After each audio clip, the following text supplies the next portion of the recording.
Nicolas Sarkozy, ancien président de la République française, n'est plus un homme qui se laisse facilement surprendre par les vicissitudes de la vie politique. Cependant, ce qui allait se passer au cours d'une soirée tranquille de son existence allait bouleverser son monde, tout comme celui de son fils, Jean. Ce dernier, un jeune homme brillant et prometteur, se trouvait être la victime d'une arnaque monumentale, un piège qui l'avait dépouillé d'une somme d'argent vertigineuse. Le montant, aussi énorme qu'inconcevable, défiait l'imagination. Une fraude de plusieurs millions d'euros. Le choc pour Nicolas Sarkozy fut indescriptible. D'un coup, la colère, la douleur et la détermination se mêlèrent dans son esprit. Le père, celui qui avait vu son fils grandir dans une bulle de privilèges et de sécurité, se retrouvait face à un véritable cauchemar. C'était plus qu'une question d'argent, c'était une question de dignité, d'honneur et de justice. Il n'était pas question pour lui de laisser cet affront sans réponse. Pour un homme comme Sarkozy, l'injustice est une plaie qu'il ne saurait ignorer. Les coups durs, il en avait pris au cours de sa carrière, mais rien n'égalait cette épreuve. Le regard de Jean, désemparé et abattu par l'escroquerie, se grava dans l'esprit de son père comme un appel à l'action. En tant qu'homme d'État, il avait combattu pour son pays avec ferveur et intransigeance. Mais aujourd'hui, ce n'était pas pour la France, mais pour sa famille qu'il devait lutter. Il jura sur l'honneur de ne pas se reposer tant qu'il n'aurait pas retrouvé les coupables et ne les aurait pas exposés aux yeux du monde. Là où certains auraient pu céder à la frustration et à la résignation, Sarkozy se transforma en un homme déterminé, prêt à mener une bataille acharnée. Ce n'était plus seulement un simple père en colère, c'était un homme d'action. Un homme dont l'esprit affûté et la volonté de faire se réveillaient face à l'injustice. Il prit les choses en main d'une manière qui semblait presque surnaturelle. Son réseau d'informateurs et de contacts, bâti au fil des années, s'ouvrit à lui comme un livre ouvert.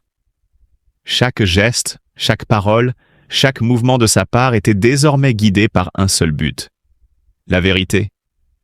Les jours et les nuits se succédaient dans un tourbillon de recherches, d'interrogatoires et de stratégies. Sarkozy, infatigable, ne laissait aucune piste inexplorée. Il savait que cette affaire allait le placer sous les projecteurs, qu'elle allait raviver des rancœurs, des critiques et des attaques. Mais peu importait. L'ombre du scandale et des polémiques ne pouvait altérer sa vision claire de la justice. Il agissait avec la détermination d'un lion protégeant sa meute. À chaque obstacle, il répondait par une persévérance de fer.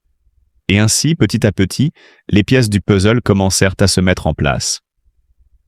Des faillas dans le système d'escroquerie furent sans découverte. Des témoins se manifestèrent et des indices cruciaux apparurent, éclairant le chemin de la vérité.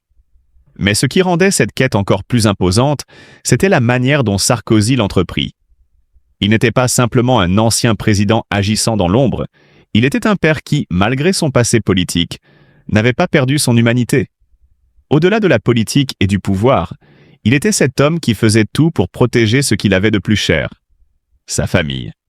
Nicolas Sarkozy incarna alors plus que jamais la noblesse de l'esprit humain. La capacité à se battre non pas pour des idées abstraites, mais pour des valeurs fondamentales de justice, de respect et de loyauté. Le chemin vers la résolution de cette affaire fut long, semé d'embûches, mais la fin était proche. À chaque avancée, Sarkozy sentait la justice se rapprocher. Une justice non seulement pour son fils, mais pour tous ceux qui se retrouvaient dans la même position, victimes de ces individus sans scrupules. Et lorsqu'il arriva enfin à exposer les responsables aux yeux du monde, il ne ressentit pas de gloire personnelle, mais une satisfaction profonde, celle d'avoir accompli ce qu'il avait promis.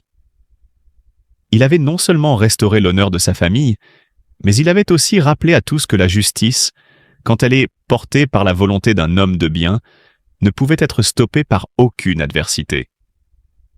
Sarkozy, en tant que père, était naturellement préoccupé par l'intégrité et le bien-être de ses enfants. Lorsqu'il a découvert que son fils avait été manipulé par des individus mal intentionnés, il a été dévasté.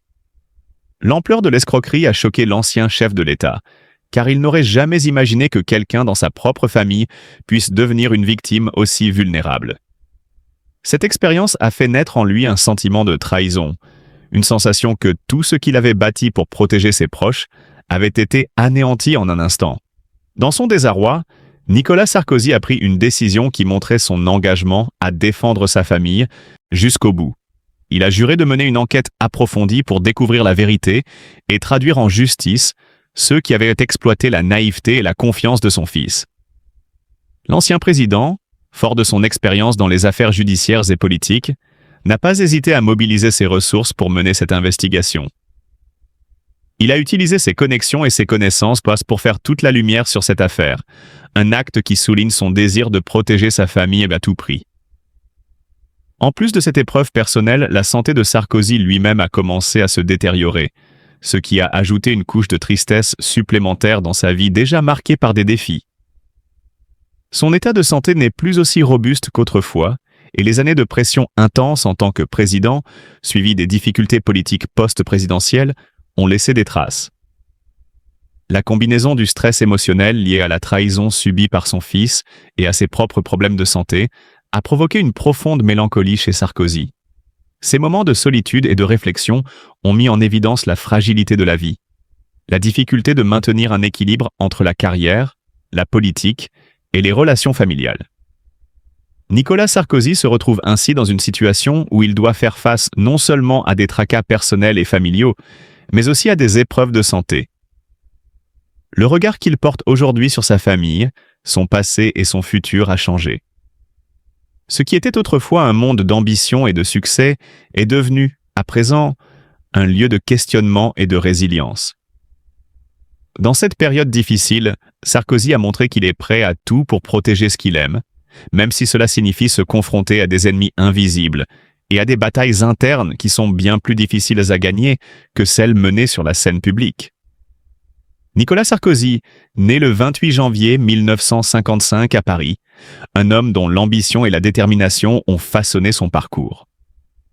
Sa carrière, aussi brillante que tumultueuse, reflète la complexité d'un homme qui a marqué l'histoire de la France par ses choix audacieux, son énergie sans pareille et son engagement constant.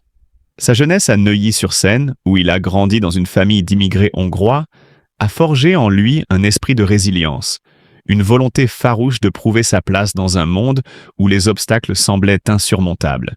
Mais ce qui fait de Sarkozy un personnage à part, c'est sa détermination à se battre pour ses idées, parfois jusqu'à l'épuisement, jusqu'à la bataille personnelle. En 2007, l'histoire s'écrit sous de nouveaux feux. L'élection présidentielle. Alors que la France était en quête d'un renouveau, il se présenta comme celui qui bousculerait les traditions. Sa campagne, empreinte d'une énergie sans borne, se transforma en un véritable tourbillon qui, en dépit des critiques acerbes, suscita l'adhésion de millions de Français. Son élection à la présidence marque le début d'une époque nouvelle, une époque de réformes audacieuses, de volonté de changement et de modernisation du pays.